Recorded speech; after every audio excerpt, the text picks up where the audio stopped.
अरविंद केजरीवाल जी ने कश्मीरी पंडितों के लिए दिल्ली में किया क्या है? अरविंद केजरीवाल जी तो सर्जिकल स्ट्राइक पर, एयर स्ट्राइक पर भी प्रश्न चिन्ह उठाते रहे।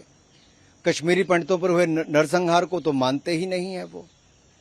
वो तो ऐसे हैं जो खालिस्तानी समर्थकों का समर्थन लेकर पंजाब में सरकार बनाने का प्रयास करते हैं, दिल्ली और पंजाब की सरकारों में भ्रष्ट मंत्रियों को संरक्षण देने का काम करते हैं। अरविंद केजरीवाल जी, आप प्रश्नों का उत्तर तो दे नहीं पाते। 10 सवाल भारतीय जनता पार्टी ने आपसे पूछे थे, एक का उत्तर आप नहीं दे पाए। लेकिन मैं आपको बताना चाहता हूं, जनसंघ से लेकर भारतीय जनता पार्टी के समय तक कश्मीर की आवाज उठाई तो भाजपा ने उठाई है। 370-35 से मुक्ति दिलाई मोदी सरकार ने दिलाई है। चहुमुखी विकास जम्मू कश्मीर का किया तो मोदी सरकार ने पिछले 8 वर्षों में किया है। आतंकवादियों से मुक्ति दिलाने का काम मोदी सरकार ने उस दिशा में कदम उठाए हैं। जो हाल ही में घटनाएं हुई, निंदनीय है, शर्मनाक है। आप आतंकवादियों के खिलाफ नहीं बोले, लेकिन आपने इसमें भी ओछी राजनीति करने का काम किया है। हमें आपके सर्टिफिकेट जरूरत नहीं। आप पहले अपने जो करप्ट मंत्री हैं उनको बाहर निकालिए, हमारे 10 सवालों का जवाब दीजिए, दिल्ली में रह रहे कश्मीरी पंडितों के लिए कुछ कीजिए, उसके बाद आप सवाल उठाइए। आज कश्मीरी पंडित बहुत दुखी हैं। उनकी सरकार से सिर्फ एक ही मांग है, आतंकवादियों से उन्हें सुरक्षा दी जाए, उन्हें सिक्योरिटी चाहिए।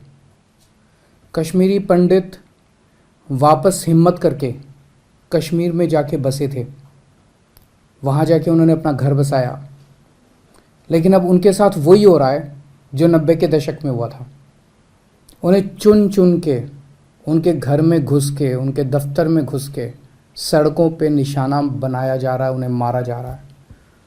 ये अमानवीय है, इंसानियत के खिलाफ है, देश के खिलाफ है, और इसे रोकने के लिए कोई कुछ नहीं कर रहा। जब कश्मीरी पंडित भाई बहन इसका विरोध करते हैं तो उनको उनकी कॉलोनी में बंद कर दिया जाता है ताकि वो आवाज़ ना उठा सकें। वे लोग अपने किसी करीबी को जब मरते हुए देखते हैं और फिर जब वे इसके खिलाफ आवाज़ उठाने की कोशिश करते हैं तो उनकी आवाज़ को दबा दिया जाता है।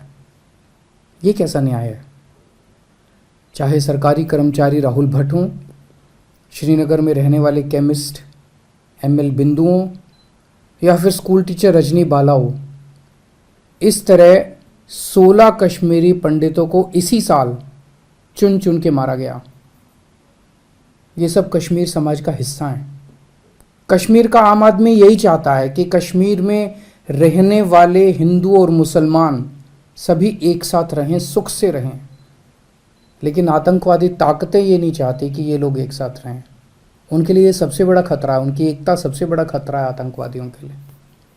आज कश्मीरी पंडित वापस कश्मीर में आना चाहते हैं। कश्मीरी पंडितों के लिए कश्मीर उनकी जन्मभूमि है। ये और कहाँ जाएंगे? कोई भी जब अपनी जन्मभूमि छोड़ के किसी दूसरे शहर में रहने जाता है तो चाहे हम उन्हें कितनी भी सुविधाएं दे दें, लेकिन अपना घर तो अपना होता है, अपनी मिट्टी तो अपनी होती है, उसके साथ तो अलग जुड़ाव होता है। अब ऐसा देखा जा रहा है कि कश्मीरी पंडित वहाँ ट्रक ड्राइवरों से मोल भाव कर रहे हैं बेचारे, ताकि सामान शिफ्ट किया जा सके। वो कश्मीर से निकल के जम्मू या फिर किसी दूसरे राज्य जाने को मजबूर हो रहे हैं। वापस वही वक्त आ रहा है जो 90 के दशक में था। अपने जीवन में कश्मीरी पंडितों के साथ दूसरी बार ऐसा हो रहा है क्योंकि हम उन्हें सुरक्षा नहीं दे पाए। मेरी मांग है कि उनको उचित सुरक्षा दी जाए, उनकी आवाज़ को न दबाया जाए। ये उनकी जन्मभूमि है, उन्हें कश्मीर में अपना घर बसाने का हक मिलना ही चाहिए। मेरी केंद्र सरकार से गुजारिश है, कश्मीरी पंडितों को कश्मीर में बसाने के लिए सबको एक साथ मिलकर काम करना होगा। हमारी इसमें जो भी भूमिका होगी वो हम निभाने के लिए बिल्कुल तैयार हैं। जय हिंद।